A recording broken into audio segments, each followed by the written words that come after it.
Zoom. Yes, it is. So, so it's great having both. We've got, I don't know, 70 some people on, because we have 30 people on the Zoom, and we got all the people in here, and so it's a great service. So tonight, I wanted to give you. There's a sutta called the All, and so this is the All tonight, and it has 5 kind of sections to it. And unfortunately, I can't do questions because we haven't figured out. We're just figuring this out now, so we'll do the best we can with what we have, and then we will be able to expand that as we go along. So I'd like to start with this is from Nisargadatta Maharaj, who was, they called him the Bidi Wala of Bombay. And he had 7 kids, and he lived in a very poor section of Bombay, Mumbai, and was a really kind of famous non-dual teacher. But I love this line. I've been saying this line for the last 30 years. You know, wisdom tells me I'm nothing. Love tells me I'm everything. Somewhere between the two, my life flows. Wisdom tells me I'm nothing. Love tells me I'm everything. Somewhere between my life flows. Nisargadatta, the Bidiwala of Bombay. So there are 5 things I just want to, as I said, this is the talk on the All. And really, these are the fundamentals of the Buddha's teachings, really. And the first one is just impermanence. It is, in some ways, the teachings on impermanence are the bedrock of Buddhist teachings.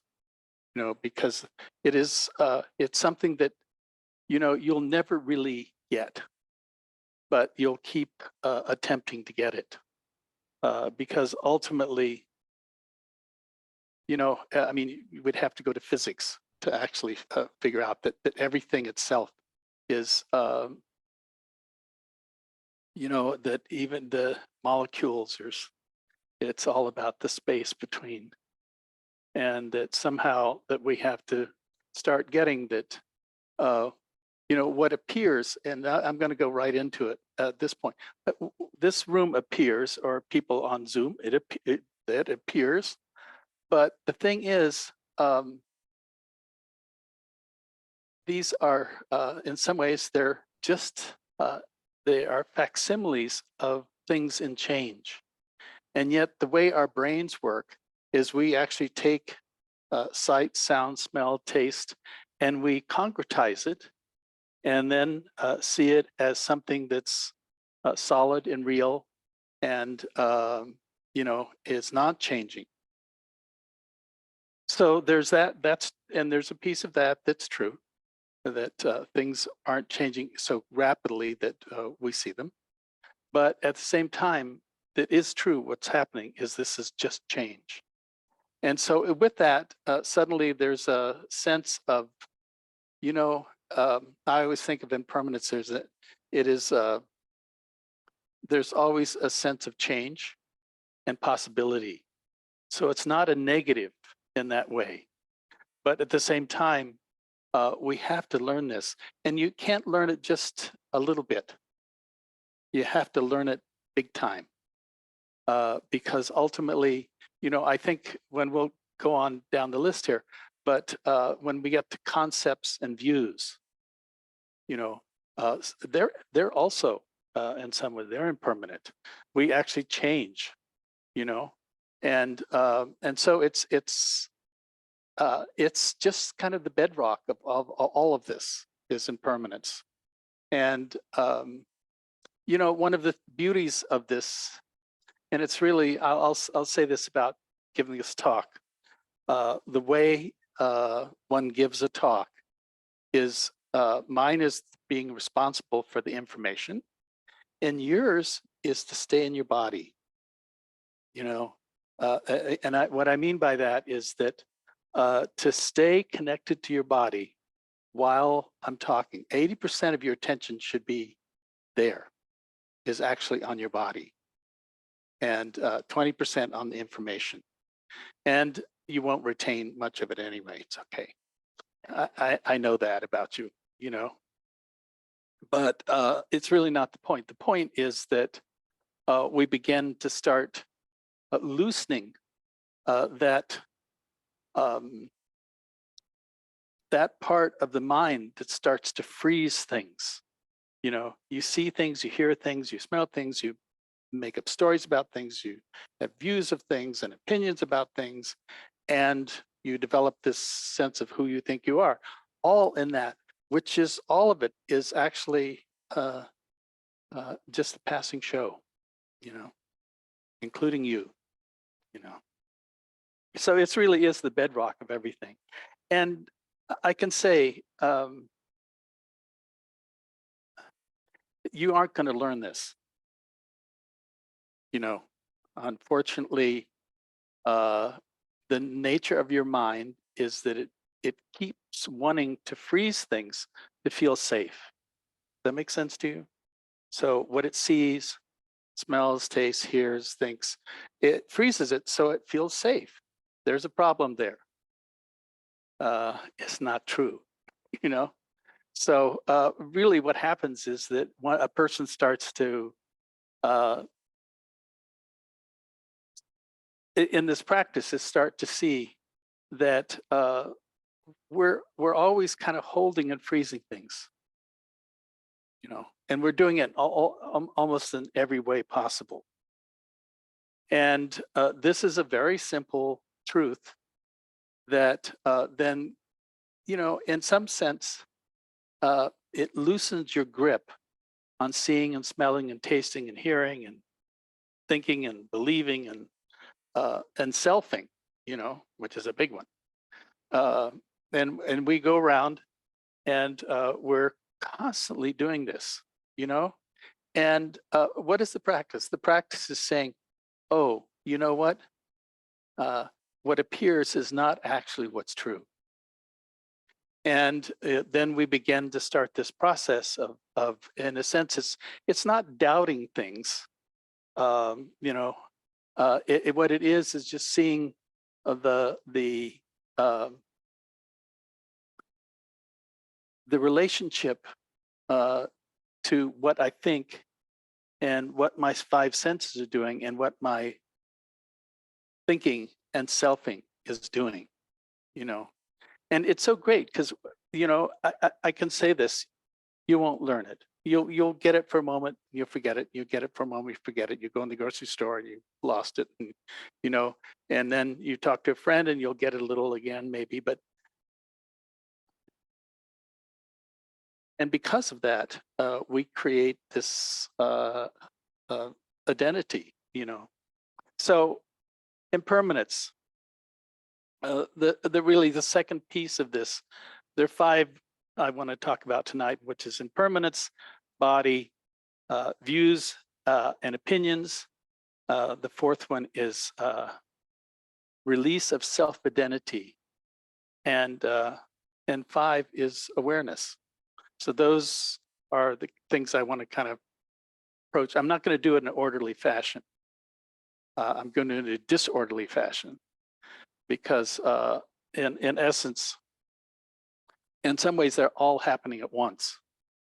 But to tease them out, to break them off a little, like impermanence. Okay, I get that. I mean, my brain gets that oh, everything is impermanent. But you don't act like it, you know? And so there has to be a teaching going on there about how am I going to loosen my grip on how I see, smell, taste, think, remember, and self, you know. How am I going to do that? That's really where the practice comes in. You know, the practice is something, it's actually very simple practice in the sense of, there's no fancy stuff, particularly in this school of thought here, you know, um, but there is these fundamentals. So the impermanence is there. The body. What is your body? You know, uh, and uh, and is it? Maybe it doesn't appear to be what it is, but it has one great teaching to it. In the body, if you ever take that awareness, that knowing itself, and you put it on the body, you feel and know impermanence, because the body can never be the same in any one moment. It is constantly in flux. So if you want to check in, you just go to the body, check it out. Its nature is that it is constantly in flux, and so in a sense, it supports the whole ideals of this concept of impermanence, that everything is in flux, and that it's a big deal.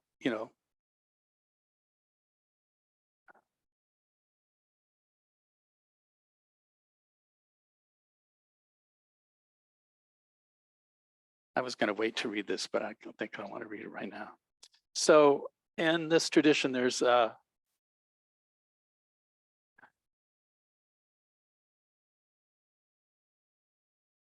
been a series of teachers in the last century that have been part of the Thai forest tradition, which I came across years and years ago, and I went, oh, this one makes sense to me. And it is really, it comes from Ajahn Sao. There was Ajahn, on my brain right now. I can see him. Anyway, and then Ajahn Chah, and then Ajahn Brahm, Ajahn Sumedho. These are kind of the bedrock of this, and Jack Kornfield. He's really been a great preponderant teacher of this. But this is from Ajahn Sumedho, and I just thought it was perfect for what I was trying to do tonight. It's a good little reminder. The practice of letting go is very effective for minds obsessed by compulsive thinking. You simplify your meditation practice down to just 2 words: letting go. Rather than trying to develop this and practice that, and then develop this and achieve this and go into that and understand this and read the suttas and study the Abhidharma and learn Pali and Sanskrit, then the Madhyamika, then Prajnaparamita, get ordained in the Hinayana, the Mahayana, the Vajrayana, write books, and become world-renowned authorities on Buddhism. Instead of becoming the world's expert on Buddhism and being invited to great international Buddhist conferences, just let go, let go, let go. I did nothing but this for about 2 years. Every time I tried to understand or figure things out, I would say, let go, until the desire would fade out. So I'm making it very simple for you, save you from getting caught in incredible amounts of suffering. There is nothing more sorrowful than having to attend international Buddhist conferences. Some of you might have the desire to become the Buddha of the age, Maitreya, radiating love throughout the world. But instead, I suggest just being an earthworm, letting go of the desire to radiate love throughout the world. Just be an earthworm who knows only 2 words: let go, let go, let go, let go. You see, ours is the lesser vehicle, the Hinayana. So we have only these very simple, poverty-stricken practices. The important thing in meditation practice is to be constant and resolute in the practice, determined to be enlightened.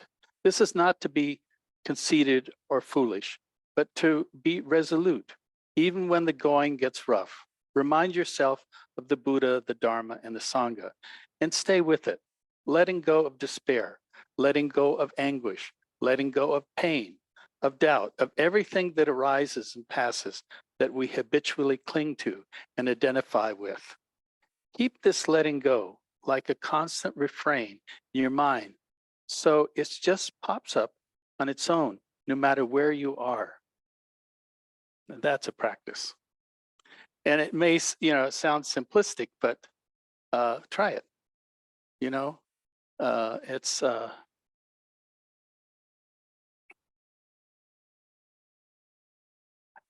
the mind is so.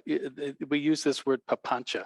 It's just that it makes up stuff, and it makes up more and more stuff as you go along, and as it makes up stuff, then you kind of take and create this next one, which was views and opinions, and the world wars, disputes, they just happen again and again over views and opinions. And one of the beautiful things that Ajahn Chah, he used to kind of say about views and opinions is they're not who you are. They are just views of how things are. It doesn't necessarily mean they're true. And if they're true, they could be true just in one narrow section. This is from the venerable. He passed away this last year. On views and opinions from I can see him. My mind's not. Thich Nhat Hanh. Do not be bound to any doctrine, theory, or ideology, even Buddhist. All systems are guiding means. They are not absolute truths. Do not think that the knowledge you possess is changeless, absolute truth. Avoid being narrow-minded and bound by present views. Non-attachment from views is to be able to receive others' views. Renounce fanaticism and narrowness. Thich Nhat Hanh, the late Thich Nhat Hanh. And so I think this thing around, because this is getting more the meat of it, is this views and opinions. And as human beings, we grow up, and then we create this. Excuse me, I'm going to call it mythology. This mythology of if I can use the language, cultural conditioning. And so with culture conditioning, we kind of, whether it's country or religion or ethnic view or whatever, they're all kind of these conditions that keep us narrow-minded, would be probably the best way of putting it. And the idea here, and this is really where Ajahn Sumedho is great, just let go of it. Come on,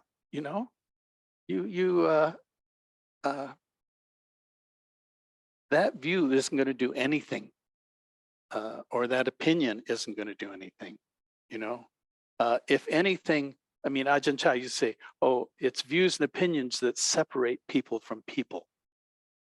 And our job is to break down those barriers of the opinions and views, so that there is just human being being human being, And I think that's why I like to travel. I just like to, just go, And course, I like to do it in. I was thinking, well, if it was uh, going to, I don't know, Ukraine or something, I don't think that would be the right place. I just want to go where it's easy for me to move around and be touched by people. And one of the beauties about the Thailand is that they're very what's the word? They don't carry much stuff, you know. And it was always kind of a great relief to me to be in a culture that wasn't judging other people, you know, whether it was their sexual eh,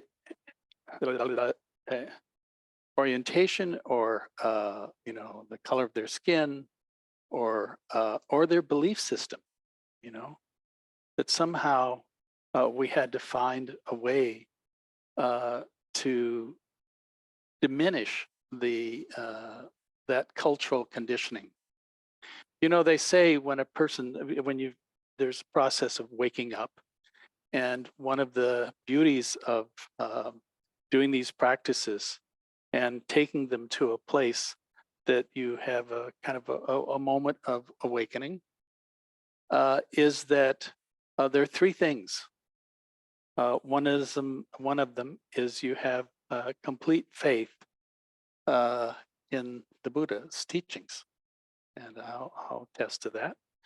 And that you no longer believe in a self.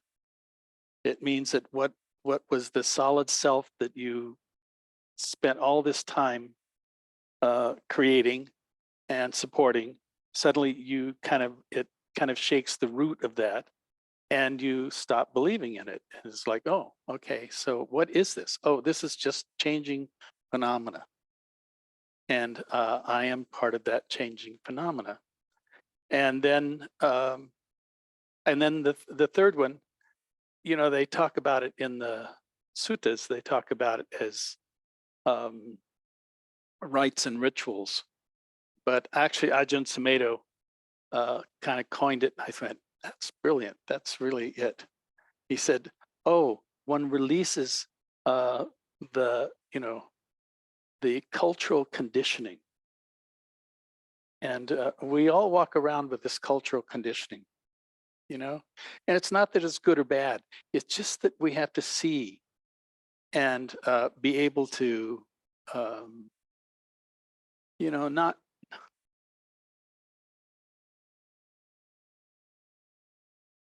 I love this word, bamboozled, you know not be bamboozled by it, but actually recognize that uh, just due to our cultural conditioning, we're not seeing maybe from another angle, another view. And I think it's important that we learn that on whatever level we can. So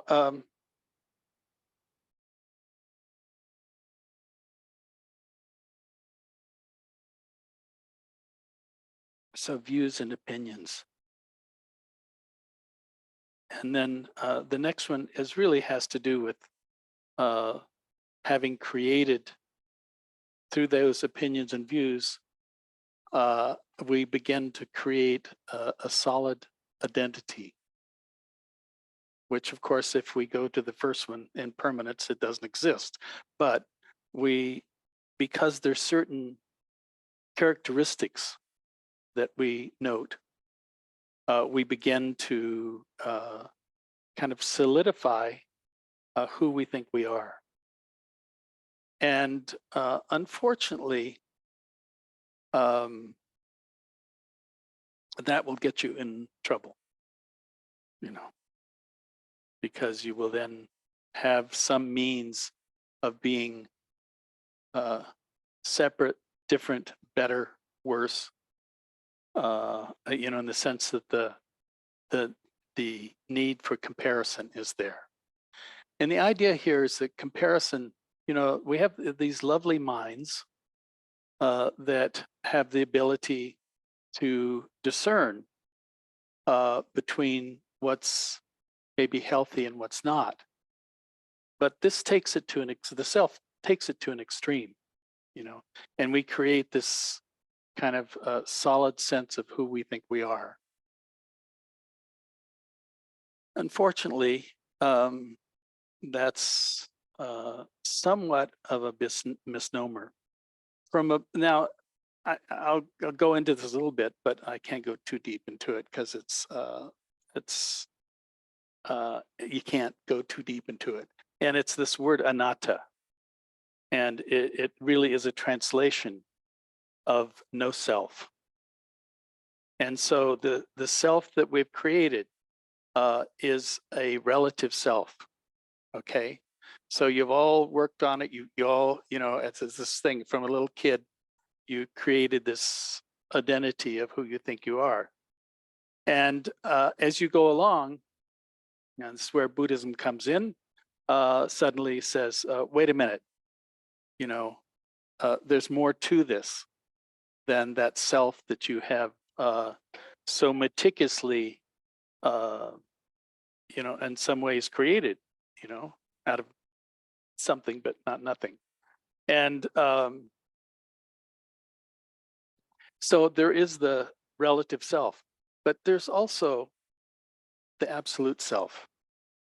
And the absolute self is just, it is not, it is just a living being that is not creating views, opinions, is not bamboozled by uh,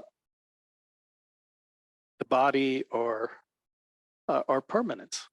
It doesn't it doesn't fall for that, and it recognizes that there is um, this, and really what we try to do here in some ways is bring more of the absolute into the relative, so it loosens the grip of the self, because you have suffered deeply for that creation, and it is not actually, uh, it's not something you can put your finger on.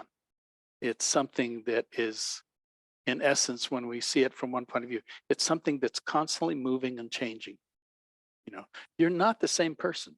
There's this appearance that, you have created this beingness, but it's really just a shadow of something else. And so suddenly there's a sense of relaxing, deep sense of relaxing, because you begin to put more attention on the absolute. And the relative hasn't changed. It's still what it's there. But there is in a sense, it's like you start to create more of a sense from the absolute than from the creation of the relative. And that actually, what I'm talking about is peace. There's just tremendous sense of peace when you no longer, I was going to say, believe that you are,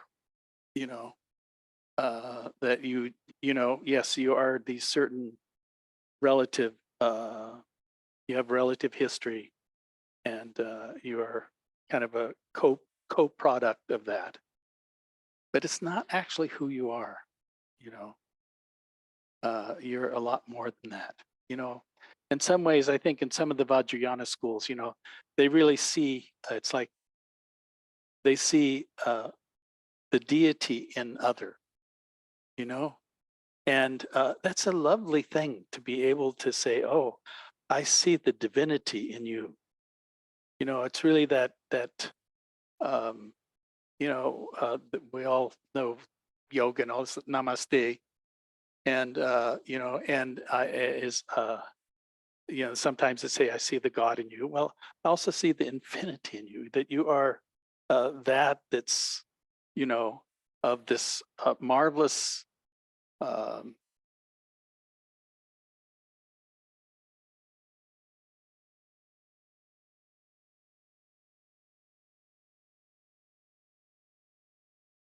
you are a Buddha, and being able to see every and each being as a Buddha is a particular practice, you know.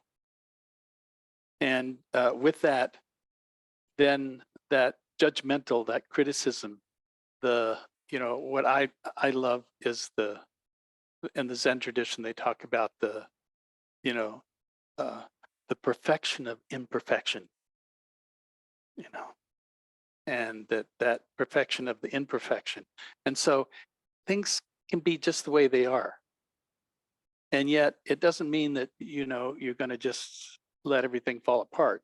You're going to do what you can do, but it's also the perfection of the imperfection, and that nothing it'll always be imperfect and it'll always be perfect. I mean, that's that thing between the relative and the absolute, and that you begin to see and notice that you have this ability with the awareness. The awareness is pure. It's completely, it's not tied to your history. It's not tied to. I always like it. It's not tied to age, you know, and so it's there as a.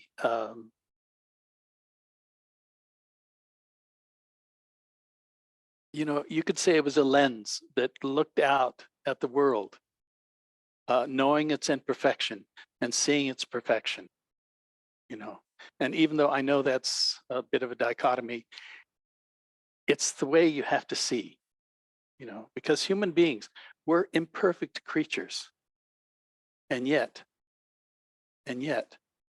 we all have this fundamental awareness that has been there the whole time. It's amazing to me that you were, once you're born, that awareness is there, but it has to co-opt. It has to co-opt an identity, to survive, basically. And then it really has to create the survival necessities. And then at some point, hopefully not just through suffering, but through insight, that you see, you're more than that you have thought or created, And then at that point, you can begin to see more the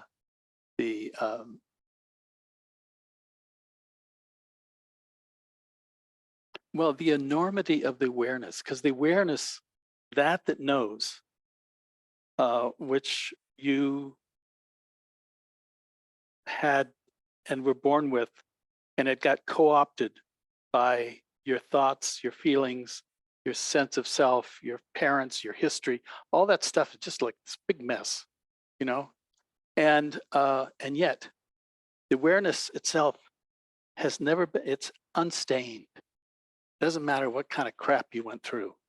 I went through a lot, and I think that in some ways it didn't define me,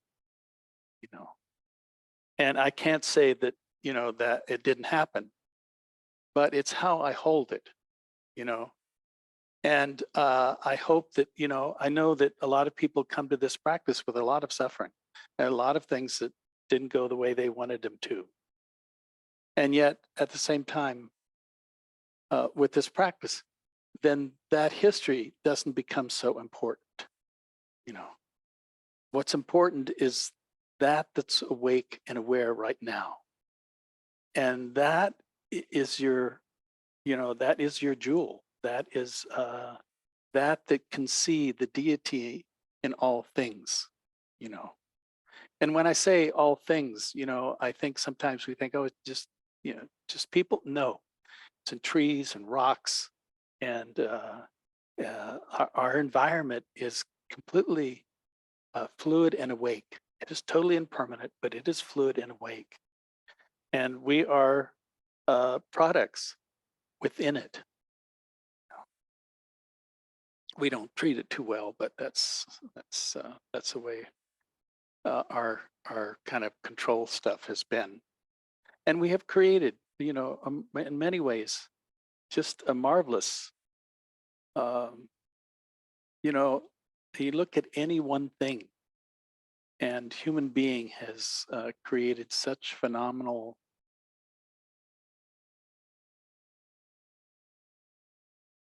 It was all based on happiness and comfort. And so we created houses and heating systems and cooling systems and vehicles, amazing. And yet, sometimes we get co-opted by them, and we kind of believe they are something more than they are. And I can't say, I think sometimes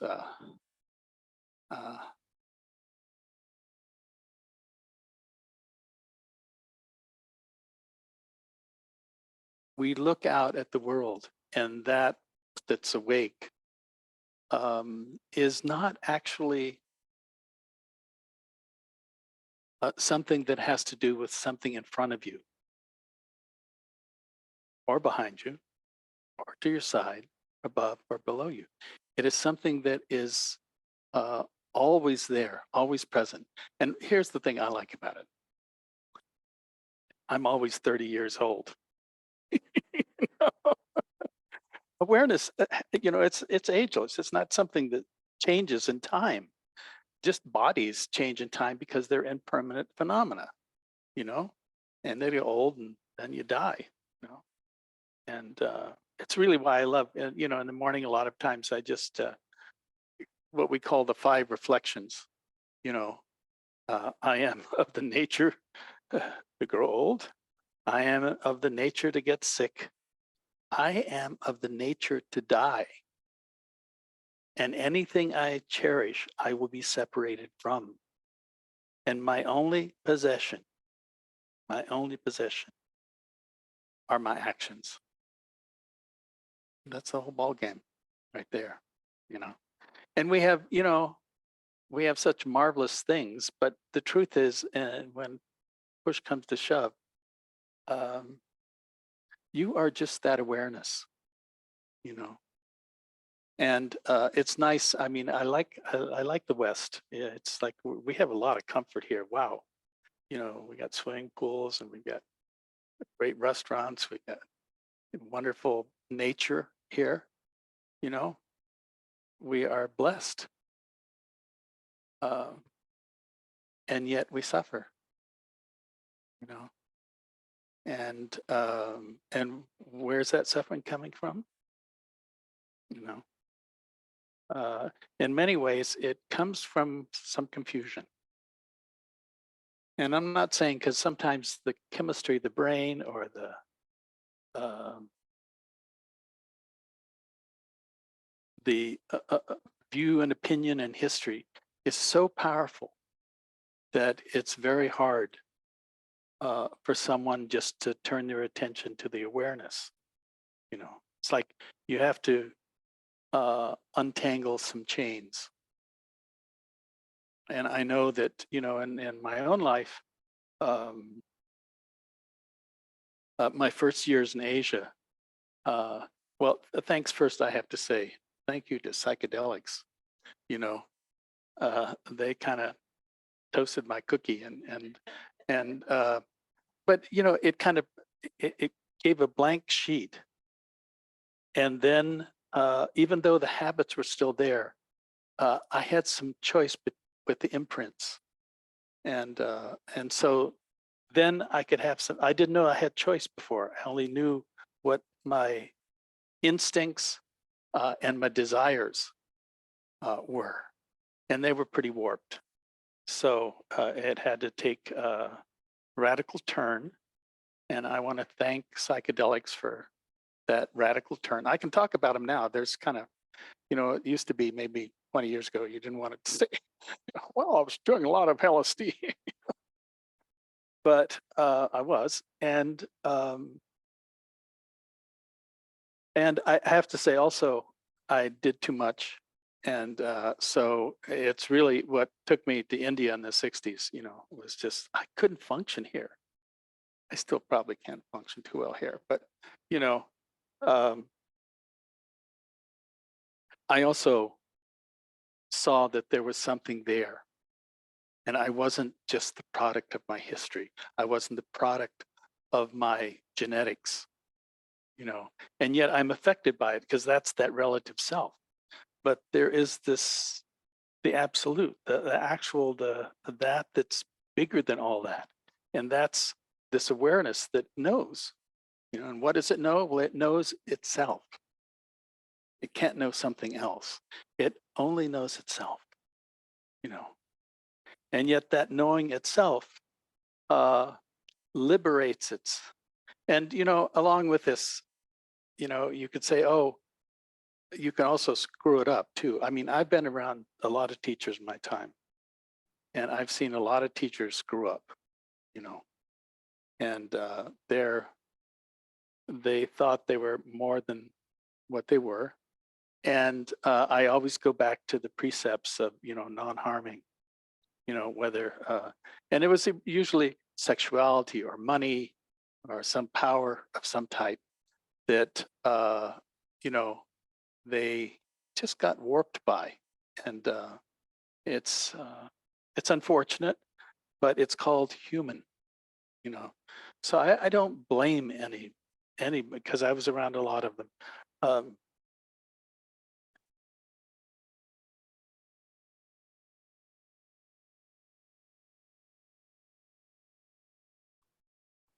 so you are responsible.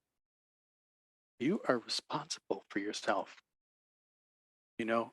And these precepts of non-harming, of being of not uh, of not taking what's not given, of being aware of the power of your forces of attraction, so our sexuality, being aware of those, and and uh, and one of the big ones is speech. You know, the purity of speech is phenomenal. You know, um, I think it's also like any of these things can become a power, and so we have seen a lot of this, that power can be warped also. But speech can be a power, and we have to be careful how we use it.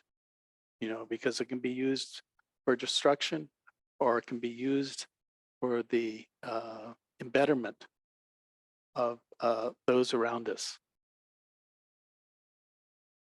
And, in the West, we have to be careful of intoxicants, you know, just simply because they say, what causes carelessness and heedlessness, you know, and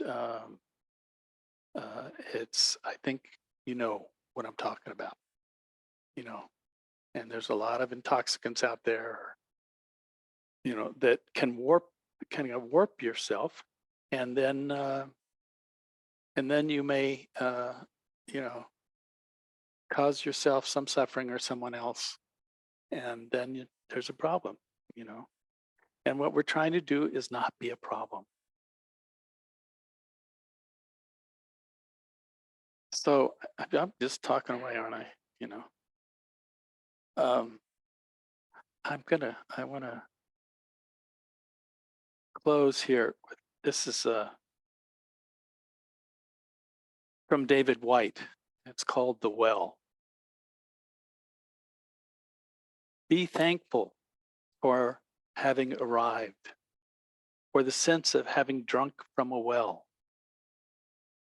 for remembering the long drought that preceded your arrival and the years of walking in a desert landscape of surfaces looking for a spring hidden from you so long, that even wanting to find it now has gone from your mind until you only remembered the hard pilgrimage that brought you here. The thirst that caught in your throat, the taste of a world just missed, and the dry throat of that came from a love you remembered but never fully wanted for yourself, until finally, after years of making the long trek to get here, it was as if your whole achievement had become nothing but a thirst for itself. But the miracle had come simply by allowing yourself to know that you had found it, that this time someone walking out into the clear air from far inside you had decided not to walk past it anymore. The miracle had come at the roadside, in the kneeling to drink, and the prayer you said, and the tears you shed, and the memory you held, and the realization that in this silence, you no longer had to keep your eyes and ears averted from that place that could save you. But you had been given the strength to let go of the thirst, dusty, laden pilgrim self that brought you here, walking with her bent back, her bowed head, and her careful explanations. No, the miracle had already happened.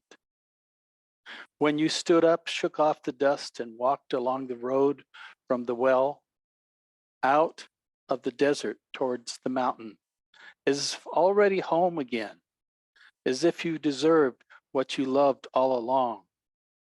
And if just remembering the taste of that clear, cool spring could lift your face and set you free.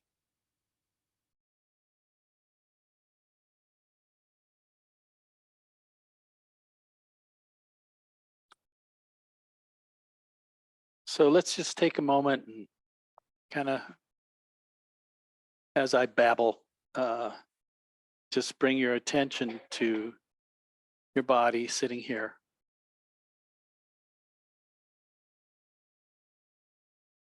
And then just attending to the heart.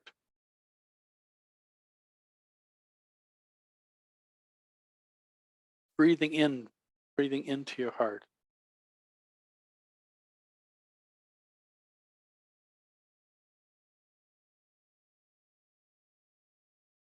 And just knowing that awareness is nothing without the heart. And so the heart,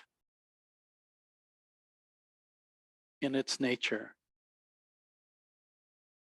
also holds the awareness.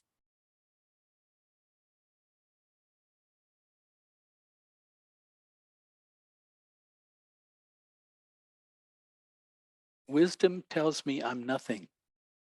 Love tells me I'm everything. Somewhere in between, my life flows.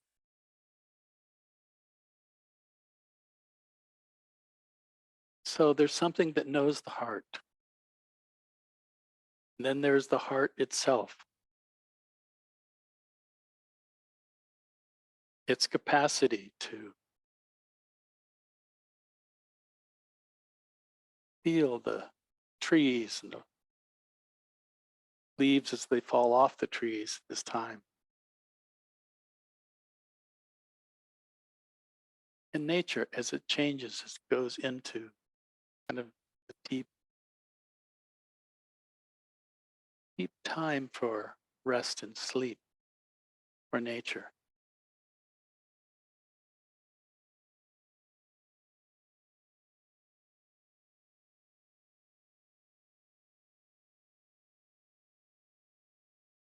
And to bring that sense of loving kindness to yourself.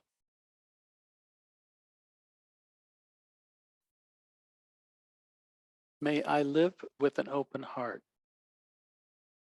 May I live with an open heart. May whatever covers my heart be dissolved. May whatever covers my heart be dissolved.